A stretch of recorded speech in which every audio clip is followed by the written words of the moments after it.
ఒక్కసారి కొమ్మూరి గోల్డ్ కి కాల్ చేయండి. తాకట్లో ఉన్న మీ బంగారాన్ని విడిపించి మార్కెట్ ప్రైస్ కి వాళ్ళు కొనుక్కుని మిగతా డబ్బులు మీకు ఇచ్చేస్తారు. హాయ్, వెల్కమ్ టు మనం టీవీ. మనం టీవీ మన కోసం.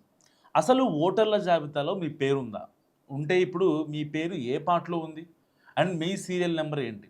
ఎందుకంటే సర్ 2026 ప్రక్రియ ముగిశాక ముసాయిదా ఓటర్ల జాబితా విడుదలైన తర్వాత చాలామంది ఓటర్ల పార్ట్ అండ్ నంబర్లు, సీరియల్ నెంబర్లు కూడా కంప్లీట్గా చేంజ్ అయిపోయాయి. సో అందుకే పాత ఓటర్ స్లిప్ లేదా ఎన్యుమరేషన్ ఫామ్ చూసి అదే నెంబర్తో కొత్త జాబితాలో పేరు వెతికితే దొరకపోవచ్చు. అయితే ఇక్కడ టెన్షన్ పడాల్సిన అవసరం లేదు. మీ కొత్త పార్ట్ నంబర్, సీరియల్ నంబర్ తెలుసుకోవడానికి ఒక సులభమైన మార్గం ఉంది. సర్ 2022లో భాగంగా కేంద్ర ఎన్నికల సంఘం ముసాయిదా ఓటర్ల జాబితా ప్రకటించింది. ఈ జాబితాలో మీ పేరు ఉందో లేదో తెలుసుకోవాలంటే మీకు సంబంధించిన పోలింగ్ కేంద్రం ఓటర్ల జాబితాను డౌన్లోడ్ చేసుకొని అందులో మీ పేరు వెతకాల్సి ఉంటుంది. సో బేసిక్గా వాస్తవానికి. కానీ ఇక్కడ అసలు సమస్య పేరు లేదా ఎపిక్ నెంబర్తో నేరుగా పీడిఎఫ్లో సెర్చ్ చేసుకునే అవకాశం లేకపోవడంతో చాలామందికి వాళ్ళ పేర్లు వెతకడం ఇప్పుడు కష్టంగా మారింది. మరోవైపు ఎన్యుమరేషన్ ఫామ్లో ఉన్న పాత పార్ట్ నెంబర్, సీరియల్ నెంబర్ కూడా ఇప్పుడు చాలామందికి మారిపోయింది. అదే అసలు సమస్య. అయితే కొత్త పార్ట్ నెంబర్, సీరియల్ నెంబర్ మరి ఎలా తెలుసుకోవాలి? సో మీ ఎపిక్ నెంబర్ అంటే ఎపిక్ నెంబర్ అంటున్నా కదా, దాని నుంచి ఎపిక్ నెంబర్ అంటే voter ID. So voter ID number మీ దగ్గర ఉంటే చాలు, అంత కేవలం ఈజీగా తెలుసుకోవచ్చు. మీకు ఎపిక్ నెంబర్ లేదనుకోండి, కేంద్ర ఎన్నికల సంఘం టోల్ ఫ్రీ నెంబర్ 1950కి జస్ట్ SMS ద్వారా మీ ఎపిక్ నెంబర్ని పొందొచ్చు. సో ఒక మెసేజ్ని ECI space EPIC EPIC number అనే ఫార్మెట్లో మీ రిజిస్టర్డ్ మొబైల్ నెంబర్ నుంచి పంపించాలి. సో అప్పుడు మీకు ఎపిక్ నెంబర్కి సంబంధించిన డీటెయిల్స్ మొత్తం దాంట్లో వస్తాయి.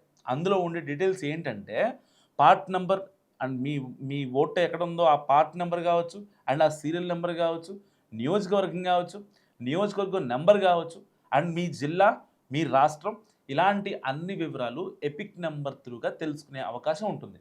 సో ఇప్పుడు మీకు కొత్త part number and serial number తెలిసిపోయాయి కదా. సో ఆల్రెడీ మీరు మెసేజ్ పెట్టారు, మీకు ఎపిక్ నెంబర్ వచ్చేసింది. అండ్ తర్వాత ఏం చేయాలి?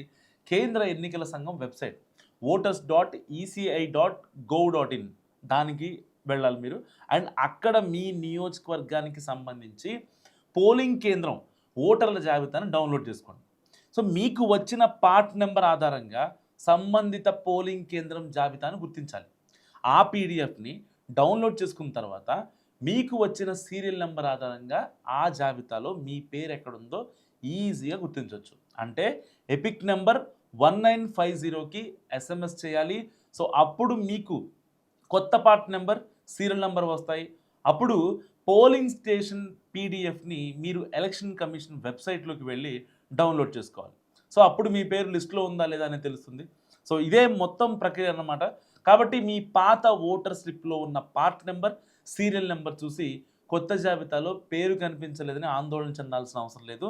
SIR సర్ 2026 ముసాయిదా ఓటర్ల జాబితాలో మీ పేరు ఉందో లేదో తప్పనిసరిగా ఒకసారి చెక్ చేసుకోండి. అండ్ మీ ఎపిక్ నెంబర్ దగ్గర పెట్టుకుని కొత్త పార్ట్ నెంబర్, సీరియల్ నెంబర్ తెలుసుకొని మీ పోలింగ్ కేంద్రం జాబితాలో పేరు ఉందో లేదో నిర్ధారించుకోండి. ఎన్నికల సమయంలో ఇబ్బంది పడకుండా ఇప్పుడే మీ పేరు చెక్ చేసుకోవడం బెటర్ కదా. సో ఓటర్ల జాబితాలో ఇప్పటి వరకు పేరు లేకపోవడం, లేదంటే ఎన్యుమరేషన్ ఫామ్ దాఖలు చేయకపోవడంతో ముసాయిదా జాబితాలో స్థానం పొందని ఓటర్లు ఎన్నికల సంఘం కొత్తగా ఓటర్గా నమోదు చేసుకునే అవకాశం కూడా కల్పించింది. అండ్ ముసాయిదాపై అభ్యంతరాలతో పాటు కొత్త ఓటర్ల నమోదుకు సెప్టెంబర్ 16 వరకు దరఖాస్తులు స్వీకరిస్తారు. సో వీళ్ళకి సైతం ఈఆర్ఓలు నోటీసులు జారీ చేసి సో దానికి సంబంధించి అక్టోబర్ 15లోగా విచారిస్తారు. సో దరఖాస్తు చేసుకున్న వారిలో అర్హులను అక్టోబర్ 19న ప్రకటించే తుది సర్ ఓటర్ల జాబితాలో చోటు కల్పించి ఇంకా ఫైనల్ ఓటర్ల జాబితా మొత్తాన్ని వాళ్ళు వెబ్సైట్లో అండ్ పర్టికులర్గా ఎలక్షన్ కమిషన్కి కావచ్చు, వీళ్ళందరికీ ఒక కాపీ సబ్మిట్ చేసే అవకాశం ఉంది. సో దీనికన్నా ముందుగా మీ సర్ ప్రక్రియ జరిగిన తర్వాత మీ పేరు ఉందా and me voter ID and me EPIC number, me part number, me segment ఏమన్నా మారిందా లేదా ప్రతిదీ చాలా జాగ్రత్తగా చెక్ చేసుకోండి.